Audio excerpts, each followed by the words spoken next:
Everyone, अस्सलाम वालेकुम, नमस्ते, सत श्री अकाल एंड जय श्री राम। कैसे हैं आप लोग? आई होप आप लोग बिल्कुल ठीक होंगे और मैं भी बिल्कुल ठीक हूँ, एकदम बढ़िया। आज की वीडियो आपके लिए लेकर आई हूँ और वीडियो का टाइटल तो आप समझ ही गए होंगे। आज बिल्कुल ये हैं समृति ईरानी इन आपकी अदालत, और इनके बारे में आज हम जानेंगे। देखते हैं कि क्या कहती हैं। काफ़ी चीज़ें इनके बारे में हमें जानने को मिलेंगी। इससे पहले हमने इनके ऊपर ठग लाइफ बनाया था, तो उसके ऊपर बहुत अच्छा रिस्पॉन्स था लोगों का। काफ़ी लोगों ने मुझे कहा था कि इनके ऊपर आपकी अदालत पर भी रिएक्शन दें। तो यस, आ गई आप लोगों की वीडियो, इस पर रिएक्शन देते हैं और जानते हैं कि क्या कहती हैं। बिना देरी के चलते इस वीडियो की तरफ रिएक्शन देते हैं। Let's start.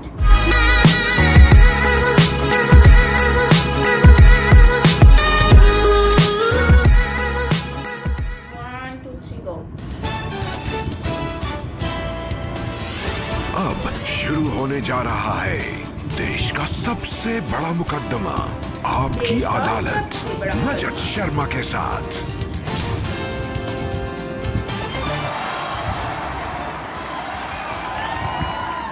नमस्कार, लखनऊ शहर में आपकी अदालत के स्पेशल शो में आपका बहुत बहुत स्वागत है। आज मेरी मेहमान है एक ऐसी नेता जिन्होंने अपने वाक्चातुर्य से, अपनी मेहनत से, अपनी हिम्मत से राजनीति के मुश्किल हालात में अपनी जगह बनाई और आजकल अमेठी में धूम मचाई हुई है। उन्होंने राहुल गांधी को चुनौती दी है। प्लीज वेलकम केंद्रीय मंत्री स्मृति ईरानी।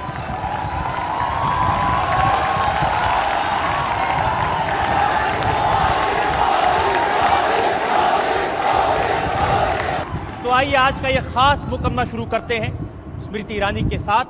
आपकी अदालत में पहला इल्जाम स्मृति ईरानी पर। पहला इल्जाम आपकी अदालत में केंद्रीय मंत्री स्मृति ईरानी पर आरोप है कि इन्होंने राहुल गांधी को परेशान किया हुआ है। अब स्मृति जी, राहुल गांधी बड़े आराम से अमेठी आते थे, चुनाव जीत के चले जाते थे, क्यों पीछे पड़े आप उनके? देखिए, लोकतंत्र नामदारों के लिए नहीं है। ये लोकतंत्र इसलिए नहीं बनाया गया कि कोई युवराज ऐश फरमाए।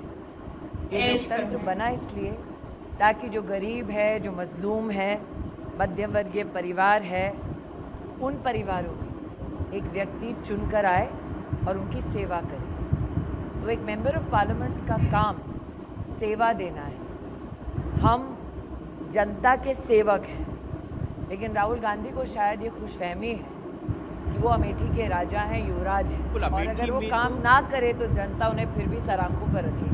लेकिन इस बार जनता ने तय कर दिया है कि पलकों पर बिठाकर रखा था, अब जमीन पर उतारने का वक्त आया।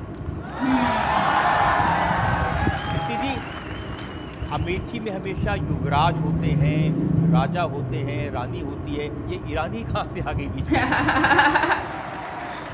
रजत जी, राजा रानियों का दौर अब रहा नहीं। अब दौर है मजदूरों का, किसानों का। अब दौर है उनका जो मेहनत करते हैं, खून पसीना बहाते हैं, जिनके कंधों पर ये लोकतंत्र आज भी खड़ा है मजबूत। तो राजा रानी अगर चाहें तो आराम कर सकते हैं, लेकिन अमेठी एक कामदार चाहता है। ये तो उनके परिवार की कॉन्स्टिट्यूंसी है। इसमें कैसे? अब राजीव गांधी यहाँ से जीते, संजय गांधी यहाँ से परिवार जीते। की कैसे हो? ये किसी की बपौती नहीं है, ये देश हम सबका है। उसी तरह अमेठी जितना किसी एक व्यक्ति का, उतना ही आपका, उतना ही मेरा, उतना ही इन सब का। ये देश किसी की जागीर नहीं है, हम सबका है। लेकिन आपका कैसे हो गया? आप बार बार आती हैं, जितनी बार राहुल गांधी जाते हैं उससे ज़्यादा बार आप चली जाती हैं अमेठी, किस लिए? अगर मैंने 5 साल पहले अमेठी को वचन दिया कि मैं कभी पीठ नहीं दिखाऊंगी, अगर मैंने अमेठी को 5 साल पहले वचन दिया कि मैं हर दुख में साथ रहूंगी, हर संग्राम में, संघर्ष में साथ रहूंगी, तो मैंने 5 वर्ष में अपनी ज़बान रखी, अमेठी को जो वचन दिया उस वचन को पूरा किया। अब राहुल गांधी ने भी बहुत सारे वादे किए थे, लेकिन आपके चक्कर में वायनाड चले गए इलेक्शन में। देखिए, अगर वो कहते हैं कि अमेठी उनका परिवार है, तो कोई सहूलियत के लिए अपने परिवार को त्यागता नहीं। अगर वो कहते हैं अमेठी उनका घर है, तो घर छोड़ता है कोई बेटा? लेकिन अब सुना है कि टक्कर प्रियंका गांधी से है, वो बहुत मेहनत कर रही है अमेठी में आकर। अच्छा है जिन लोगों को मेरा नाम 5 साल पहले पता नहीं था, आज हर दिन मेरा नाम लेते हैं। नामदारों की जुबान पर मजदूरों का, कामदारों का नाम आना, यही तो लोकतंत्र की जीत है। देखिए, उन्होंने तो कहा कि आपने अमेठी के लोगों को जूते दिए, उनकी तस्वीरें खिंचा दी, आपने तो अमेठी के लोगों को एक तरह से भिखमंगा बना दिया। मुझे इस बात का दुख है कि मनोहर पर्रिकर पर बार बार गांधी परिवार ने कटाक्ष किया। 2014 के चुनाव में स्वर्गीय मनोहर पर्रिकर जब आए अमेठी, तो अमेठी में बदहाली को देखकर उनका दिल दहल गया और उन्होंने तभी निश्चय किया था कि जितनी उनमें संभवतः शक्ति है उतना वो जनता का वहाँ पर काम करेंगे। 2014 के चुनाव के बाद मानवता का प्रमाण देते हुए मनोहर पर्रिकर ने वहाँ काम किया। अब मुझे लगता था कि सिर्फ राहुल गांधी के पास जानकारी का अभाव रहता है, ये नहीं पता था कि एक खानदानी एक प्रॉब्लम है। अब समझ में आया कि प्रियंका जी को भी नहीं खानदानी पता प्रॉब्लम कि मनोहर पर्रिकर जी ने वहाँ पर लोगों को सेवा दी। अगर वहाँ लोग गरीब हैं, मजलूम हैं, तो ये उनकी मदद कर गांधी परिवार को क्यों खलता है? अगर कोई गरीब का बच्चा चप्पल पहनता है, अच्छे कपड़े पहनता है, तो दुख गांधी परिवार को क्यों होता है? आपत्ति इस बात की भी है कि आपने 10,000 साड़ियाँ भेजी। आपत्ति इस बात की नहीं कि वहाँ पर लोग आज भी गरीबी से संघर्ष कर रहे हैं। आपत्ति इस बात की नहीं श्रीमती वाड्रा को कि वहाँ पर किसानों की ज़मीन स्वयं उनकी फाउंडेशन ने कब्जा कर रखी है। आपत्ति इस बात की नहीं कि आज जब उस गांव में आग लगती है तो सांसद लापता है। आपत्ति इस बात की नहीं उनको कि वहाँ पर सड़कें नहीं, गड्ढे हैं। आपत्ति इस बात की नहीं कि 15 साल में रजत जी 5,475 दिन होते हैं। अमेठी के किस किस व्यक्ति के वो दिन वापस करेंगे राहुल गांधी? अमेठी के किस किस व्यक्ति तक विकास पहुंचाएंगे? 15 साल का कर्ज है उनके माथे पर। इसीलिए तो डर के मारे आज अमेठी के एक चौराहे पर बिना किसी गार्ड के वो खड़े नहीं हो सकते। लेकिन स्मृति जी, उनका कहना है कि वोट जीतने के लिए आपने बहुत सारे काम किए। अमेठी के 20,000 लोगों को आपने कुंभ के यात्रा करा दी। देखिए, कुंभ जो हिंदू संस्कार जानता है वो समझता है कि कुंभ का स्नान नेता नहीं कराते, परिजन कराते हैं, बेटे और बेटियां कराते हैं। और अगर मतलब ये बेटी, और मैंने किसी गरीब की मदद की कि वो जाकर स्नान करे कुंभ का, तो ये उनको क्यों खलता है जो सिर्फ राजनीति के लिए जनेऊ पहनते हैं? उन्होंने भी किया, उन्होंने 50,000 केले के पौधे भिजवाए हैं अमेठी के लोगों को। जी नहीं।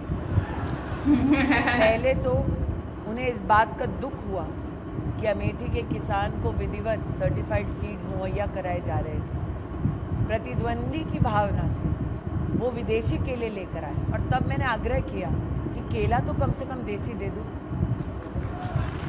लेकिन उसके बाद जो विदेशी केला था वो भी चंपत हो गया और देसी मदद भी नहीं। आप तो उनको स्कूल करने ही नहीं दे रही हैं। अरे रजत जी, शायद पहली बार ऐसा हुआ होगा राजनीति में। देखिए, जो व्यक्ति 50 साल की उम्र का है यहाँ पर पता नहीं कितने हैं, लेकिन हम नौजवान बहुत बड़ी संख्या में है। नहीं, कुछ बुजुर्ग भी होंगे। हम लोग सिर्फ, मुझे याद है, स्कूल की उम्र तक ही अपनी मम्मी को साथ लेके जाते थे।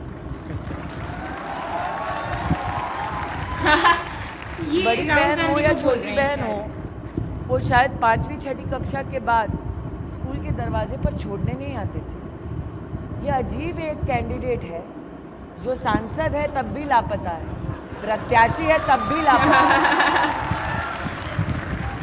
और जब वक्त टेस्ट का आया है तो कैंडिडेट स्वयं प्रत्यक्ष रूप से अपना एग्जाम देने भी नहीं आता है, किसी और को भेजता है। और आपको लगता है अमेठी की जनता ऐसे लापता व्यक्ति से अपेक्षा करेगी विकास की, जो वोट मांगने तक ना आए? अब जनता से पूछते हैं, अमेठी के भी बहुत सारे लोग यहाँ पर आए हुए हैं। सबसे पहले तो लखनऊ में आपका इस्तकबाल है। शुक्रिया। मेरा ये सवाल ये है, अभी जैसा आपने फरमाया कि कैंडिडेट लापता, तो राहुल जी के लिए आप ये कह दिए कि वो लापता रहते हैं लेकिन फिर भी वो बार बार जीतते हैं, तो ऐसा क्यों है? और दूसरी चीज़ ये है कि मैं ये सवाल नहीं करूँगा कि आप इंटर हैं या बीए हैं, जो क्वालिफ़िकेशन के ऊपर अक्सर ये सवाल होते हैं, लेकिन क्या यही वजह है कि HRD मिनिस्ट्री से डिमोट होकर आप टेक्सटाइल मिनिस्ट्री में आ गई? पहले तो मैं ये बतलाना चाहूँगी साहब कि टेक्सटाइल मिनिस्ट्री देश की सेकंड लार्जेस्ट एम्प्लॉइंग मिनिस्ट्री है जी। एग्रीकल्चर के बाद। लोगों को नौकरियां देने कब से छोटा काम हो गया साहब? अगर लोगों को नौकरी देना डिमोशन है, अगर किसी के घर में बरकत करना डिमोशन है, अगर किसी महिला के हाथ में सालाना और मंथली सैलरी दिलवाना डिमोशन है, किसी के बच्चों को 2 वक्त की रोटी दिलाना डिमोशन है, तो ऐसी डिमोशन साहब सराखों पर कम से कम किसी घर में मेरी वजह से रोटी तो जाती है। और जहाँ तक बात हुई कि वो क्यों जीतते आए हैं, कैनेडी का एक बहुत मशहूर कोट है, I am not here to fix the blame for the past, I am here to fix the cause for the future. इतिहास में क्या हुआ उसके बारे में चर्चा ना करके अमेठी के भविष्य की कल्पना और उस भविष्य को साकार करने के लिए मैं यहाँ पर बैठी हूँ। स्मृति जी, राहुल जी अकेले नहीं हैं, उनके साथ बहन प्रियंका हैं, उनके साथ उनकी माँ सोनिया हैं और रॉबर्ट वड्रा हैं। मासूमिया? अब अकेली कैसे पार पाएगी इन सब लोगों से? किसी भी साधारण हिंदुस्तानी से पूछ लीजिए। हम सब जो साधारण परिवारों से रहे हैं, उन्होंने बड़े घर के बेटों को बहुत देखा है।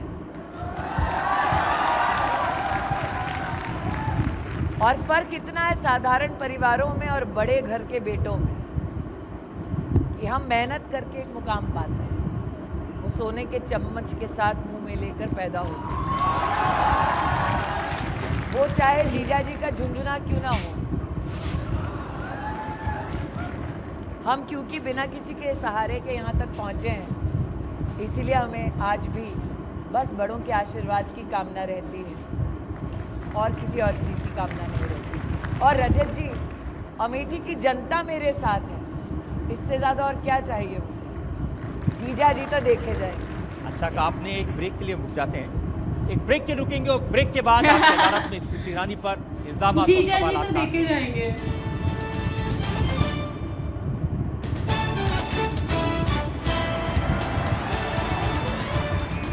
वेलकम बैक, आपका एक बार फिर से स्वागत है लखनऊ में आपकी अदालत के इस खास शो में। हमारी मेहमान है स्मृति ईरानी, आपकी अदालत में अगला। आपकी अदालत में केंद्रीय मंत्री स्मृति ईरानी पर इल्जाम है कि ये वोटों के लिए सेना के नाम का इस्तेमाल कर रही हैं। स्मृति जी, शिकायत ये है कि आपने अमेठी में जो सर्जिकल स्ट्राइक के पराक्रम पर फिल्म बनी है उरी, वो लोगों को दिखाई जगह जगह जा करके। रजत जी, पहली बात तो ये कि जब ये फिल्म दिखाई गई तब कोई चुनाव नहीं था। फिल्म दिखाने की नौबत क्यों आई? फिल्म दिखाने की नौबत इसलिए आई क्योंकि जो अपने आप को नामदार कहते हैं अमेठी का, वो युवराज जो लापता है, उसके राज में अमेठी में एक मूवी थिएटर तक नहीं बना। अमेठी में आप कह रहे हैं कि कोई नहीं, मैं आज सभी को यहाँ पर, वो साहब जो अमेठी से बैठे हैं उनसे पूछ लीजिए, अगर आप अमेठी गए हैं कभी, कोई भी जाकर देख सकता है, वहाँ एक मूवी हॉल नहीं है। तो ऐसे में अगर कोई इंडिपेंडेंट फिल्म बनती है जो बहुत उम्दा है, अगर अमेठी के नौजवान देखना चाहते हैं लेकिन उनके पास इतने रिसोर्सेज नहीं है कि वो लखनऊ आए और फिल्म देखें, इतना पैसा नहीं है जी, तो क्या दीदी का फ़र्ज़ नहीं बनता कि वो उनको फिल्म दिखाए? फिल्म दिखाने से शिकायत नहीं है, शिकायत ये है कि आपने लोगों में जोश भरा और उसके बाद में अच्छा, जब शिकायत इस बात की नहीं है कि कोई मूवी थिएटर नहीं बना पाए ये खानदान अमेठी में 50 सालों में। हाँ, लेकिन अब चुनाव का मौका है, आपने लोगों में जोश भरा है, चुनाव के वक्त नहीं दिखाए। अब एयर स्ट्राइक की बात, आपने जितने इल्ज़ाम दिए ना, आप उन इल्ज़ामों को पढ़ के देखिए। कांग्रेस की दिक्कत है, अरे स्मृति ईरानी ने फिल्म दिखा दी। कांग्रेस की दिक्कत है, अरे स्मृति ईरानी ने गरीब की मदद करवा दी। कांग्रेस की दिक्कत है, अरे अमेठी में काम क्यों कर दिया। मतलब दिक्कत यह है कि लोगों की मदद हो गई या लोगों ने फिल्म देख ली। दिक्कत ये नहीं है कि अमेठी में इन्होंने 15 साल से विकास नहीं किया। इल्ज़ाम ये भी है कि आप तो कह देती हैं अमेठी के लोगों को ये राहुल गांधी वो टुकड़े टुकड़े गैंग के मेंबर हैं। ये अब देश को राहुल बांटने- गांधी स्वेच्छा से जेएनयू गए, राहुल गांधी ने स्वेच्छा से कहा भारत तेरे टुकड़े होंगे।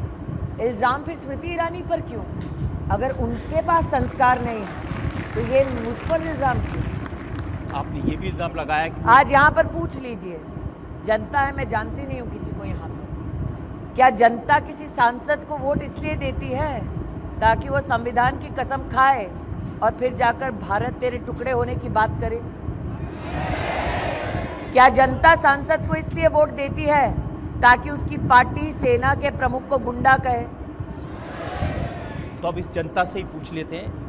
एयर स्ट्राइक सेना ने की थी, सेना के जवानों ने की थी, फिर चुनाव में बीजेपी को क्यों क्रेडिट लेने की ज़रूरत पड़ गई है? सैनिकों को क्रेडिट क्यों नहीं दिया जा रहा? इससे पहले कारगिल युद्ध वाजपेयी जी के समय में हुआ था और उस समय इसका प्रचार इतना नहीं किया गया था। सबसे पहली बात ये, क्या पहली बार ऐसा हुआ है कि वायुसेना में या फिर भारतीय थल सेना में या जल सेना में इस बात का साहस आया है कि वो दुश्मन के घर में घुसकर मारे? नहीं। पहली बार ऐसा नेता मिला है जो नेतृत्व करके अगर वायुसेना ये निर्णय लेती है कि हमें दुश्मन के घर में घुसकर मारना है तो वो नेता कंधे से कंधा मिलाकर उस सेना के साथ खड़ा रहता है। ये फ़र्क है। और मैं इस फ़र्क को प्रमाणित इस बात से करना चाहूँगी, 26/11 का जब आतंकी हमला हुआ मुंबई में, आपने सेना के कई प्रतिनिधियों को सुना होगा हर चैनल पर। उन्होंने कहा तब की सरकार को हमने कहा था कि पाकिस्तान को मुंह तोड़ जवाब देने का ये वक्त है, हम में क्षमता है, हमें दुश्मन के घर में घुसकर मारने की अनुमति दें। लेकिन तब की कांग्रेस पार्टी की सरकार ने हमारी सेना को ये अनुमति नहीं दी। आज सवाल ये उठता है कि जब सेना के पास वो साहस था, सेना के पास वो काबिलियत थी, तो ऐसी क्या विवशता थी कांग्रेस पार्टी की कि उन्होंने 26/11 के वक्त जो खून बहा हिंदुस्तानियों का सड़कों पर, उस खून का बदला लेने से इनकार कर दिया? सवाल ये उठता है। दूसरी बात, अगर मेरी सेना, और मैं मेरी सेना इसलिए नहीं कहती कि मंत्री हूँ, हिंदुस्तानी हूँ इसलिए अपनी सेना पर गौरव करती हूँ, अगर मेरी सेना दुश्मन के घर में घुसकर आतंकी कैंपों को ढेर करती है तो क्या हर हिंदुस्तानी को उस बात का गर्व नहीं होना चाहिए? और अगर हिंदुस्तानी को मौका मिले उस गर्व को प्रदर्शित करने का, तो वो कौन है माइकल लाल जो हिंदुस्तानी को मना करे अपनी सेना पर गर्व करने के लिए? आप सेना पे गर्व की बात कर रहे हैं। राहुल गांधी के करीबी हैं, उनके गुरु माने जाते हैं सैम पिट्रोडा। उन्होंने कहा कि जी भाई साहब, गुरु ऐसे इसलिए तो चेले का यह हाल है। गुरुजी ने कहा कि ये बताइए वाकई में हमला हुआ था कि नहीं हुआ था, मैं जानना चाहता हूँ। कोई सबूत है इस बात का कि वाकई गुरुजी में हिम्मत है तो यहाँ खड़े होकर दिखाए, यहीं पे जवाब मिल जाएगा। मैं सच कहती हूँ रजत जी, राहुल गांधी के गुरु ने जो बातें कही, हाँ लोग मरते रहते हैं। राहुल गांधी के गुरु ने ये कहा कि हाँ कुछ हिंदुस्तानी मरते हैं, उसमें इतना उत्तेजित होने की क्या बात है।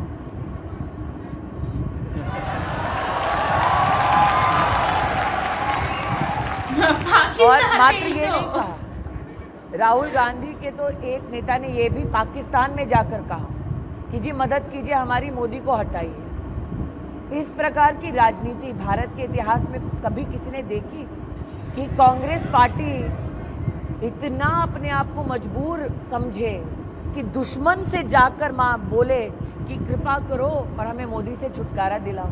नहीं, लेकिन जो वीके हरिप्रसाद कांग्रेस के नेता हैं, उन्होंने तो कहा था पुलवामा में जो हमला हुआ ये नरेंद्र मोदी और इमरान खान के बीच में मैच फिक्सिंग था। जब कांग्रेस पार्टी का अध्यक्ष खुद भारत के टुकड़े होने की बात करें तो चेले चपाटे इस प्रकार की बातें तो करेंगे। और अब उनको इस बात की प्रॉब्लम है कि मसूद अजहर पर यूनाइटेड नेशंस का फैसला है, ये चुनाव के वक्त मुझे लगता है राहुल गांधी का राजनीतिक संस्कार इस बात से प्रदर्शित होता है कि रजत जी 7 दिन हो चुके हैं, पीसी चाको ने यासीन मलिक को महिमा मंडित किया। यासीन मलिक कौन? जिसने वायुसेना के ऑफिसर्स को मौत के घाट उतारा। यासीन मलिक कौन? जिसने कश्मीरी पंडितों का खून बहाया कश्मीर की सड़कों पर। राहुल गांधी और उनकी पार्टी के लिए पीसी चाको के माध्यम से यासीन मलिक को महिमा मंडित करना, क्या ये ठीक है? बाकी सारी बातें छोड़िए, 7 दिन हो गए और राहुल गांधी ने आज तक चुप्पी साधी रही। तो राहुल गांधी उनका समर्थन करते हैं जो कश्मीरी पंडितों का खून बहाते हैं, जो वायुसेना के अफसरों को मौत के घाट उतारते हैं। उस राहुल गांधी से और उसकी पार्टी से मैं राष्ट्रभक्ति की अपेक्षा करूं, ये संभव ही नहीं था। मैंने एक इंटरव्यू देखा राहुल गांधी का, जिसमें वो कह रहे हैं कि ये जो राष्ट्रभक्ति, ये जो सो गाइस, ये वीडियो थी जिसमें स्मृति ईरानी जी जो हैं उन्होंने बताया है, उन पे जितने सारे भी इल्ज़ाम लगाए उनका भरपूर तरीके से जवाब दिया। और इनके ऊपर हमने जब ठग लाइफ बनाई थी तो उसमें भी कुछ इस वीडियो के पार्ट्स थे, तो हमने उस पर भी डिस्कस किया था। एनीवेज, इनकी जो हम पर्सनल लाइफ के बारे में जानते हैं, जैसे कि इनकी प्रोफेशनल लाइफ हो गई, तो काफ़ी ये गरीब घर से उठकर आई हैं और इनके एजुकेशन पे भी बहुत सारे लोग सवाल उठाते हैं कि ये तो इंटरमीडिएट पास हैं और ये वो। एनीवेज, लेकिन इनकी बातों में आइडिया होता है कि ये कितनी अच्छी एक मतलब नेता हैं, काम किस तरह से करती हैं, उन गरीब लोगों का किस तरह से ख्याल रखती हैं। जैसे कि इन्होंने बताया कि इन्होंने सिनेमा में मतलब वो जो मूवी वाला सीन बता रहे हैं कि इनको मूवी दिखाई हुई और उसके बाद फिर लोगों की हेल्प की, साड़ियाँ उनको प्रोवाइड की। तो ये एक बहुत ही अच्छा साइन होता है एक अच्छे मंत्री का, अच्छे मिनिस्टर का, जो अपनी जनता का ख्याल करते हैं। वरना लोग आते हैं, वोट देते हैं, लेते हैं और उसके बाद गायब हो जाते हैं और नज़र नहीं आते, और उनकी जो जनता होती है वो बस देखती रहती है, जैसा कि हम लोग आजकल देख रहे हैं। एनीवेज, मुझे उनकी पर्सनालिटी बहुत अच्छी लगती है, बहुत ही सिंपल लेडी हैं और राहुल गांधी के पीछे आजकल बहुत ज़्यादा पड़ी हुई हैं। जैसे कि मैंने ये देखा है, इनको इनकी बातों से भी आइडिया हो रहा है कि राहुल गांधी के ख़िलाफ़ तो वैसे सारे ही आजकल हैं और उनको तो खैर पप्पू भी कहा जाता है, लेकिन वही बात आ जाती है कि जिस तरह से आपके यहाँ पर राहुल गांधी, वैसे हमारे यहाँ पर बिलावल भुट्टो, जो कि बिजली आती है बिजली जाती है। तो खैर इस तरह का सिनेरियो तो हमें देखने को मिलता है। लेकिन स्मृति ईरानी जो हैं वो बहुत ज़्यादा राहुल गांधी के ख़िलाफ़ चल रही हैं, क्योंकि उनको लग रहा है कि राहुल गांधी जो है वो काम नहीं करता, वो सिर्फ बातें करता है और वोट लेता है और मिट्टी से गायब हो जाता है और इस तरह की चीज़ें जो हैं वो इनको दिखती हैं। तो जाहिर सी बात है, और इनसे जब सवाल किया गया कि इसमें 26/11 की भी बात की गई, तो 26/11 में इन्होंने कहा है कि भाई 26/11 में जो सेना थी, उन्होंने उस वक्त कांग्रेस के टाइम पर जब 26/11 हुआ तो उन्होंने इस वक्त कहा भी था कि हमें इजाज़त दें, हम मतलब दुश्मन के घर जाकर उनको जवाब देंगे, लेकिन उस वक्त उनको परमिशन नहीं दी गई। लेकिन अब जो है इस बार मोदी जी की गवर्नमेंट में उनको परमिशन दी गई और वो घर में घुस के उन्होंने स्ट्राइक किया। तो ये एक मतलब डिफरेंस बता रही है कि कांग्रेस में और बीजेपी गवर्नमेंट में कितना डिफरेंस है, और इस वजह से बीजेपी को जो है वो ज़्यादा मानते हैं। और ये चीज़ मैंने नोट भी की है कि ये सर्जिकल स्ट्राइक के बाद बीजेपी गवर्नमेंट को बहुत ज़्यादा रिस्पॉन्स भी मिला है, बहुत और भी ऑडियंस जो है वो इंडियन जनता जो है वो इनको पसंद करने लग गई है मोदी जी को। वैसे तो मोदी जी बहुत ज़्यादा काम करते ही हैं और पूरे भारत में उनका नाम नहीं बल्कि पूरी दुनिया में नाम है, जैसे कि वैक्सीन दे रहे हैं लोगों को और भी बहुत सारी चीज़ें जो हैं वो करते ही रहते हैं, तो न्यूज़ में आते ही रहते हैं। तो अभी बांग्लादेश गए हैं तो बांग्लादेश में भी उन्होंने वैक्सीन लेकर गए हैं, तो ये भी एक बहुत बड़ी बात है और वो भी फ्री ऑफ कॉस्ट उनको प्रोवाइड की है। तो बस बात यही है कि बीजेपी गवर्नमेंट जो है वो अभी इंडिया के लिए बहुत काम कर रही है, बहुत ज़्यादा कंस्ट्रक्शन की बात हो गई, लोगों की हेल्प हो गई और भी डेवलपमेंट की बात हो गई, हर चीज़ में बहुत ज़्यादा मैंने देखा है कि बीजेपी जो है वो बहुत ज़्यादा आगे है। तो बाकी अब यह देखना है कि आने वाले वक्त में और क्या क्या चीज़ें देखने को मिलती हैं, और बहुत सारे इलेक्शंस भी चल रहे हैं, तो यकीनन बीजेपी जो है वो और भी ज़्यादा आगे चलेगी। तो बाकी इस तरह की अभी हम पार्ट 1 है ये, तो हम पार्ट 2 भी बनाएंगे। अगर आप कहेंगे तो पार्ट 2 भी इस पे बनेगा। तो पार्ट 2 के लिए आपने मुझे कमेंट बॉक्स में बताना है कि इसका पार्ट 2 आना चाहिए कि नहीं आना चाहिए। सो ये थी हमारी आज की वीडियो। मिलते हैं नेक्स्ट वीडियो के साथ। अपना ख्याल रखिएगा। This is me Saima please. Bye bye.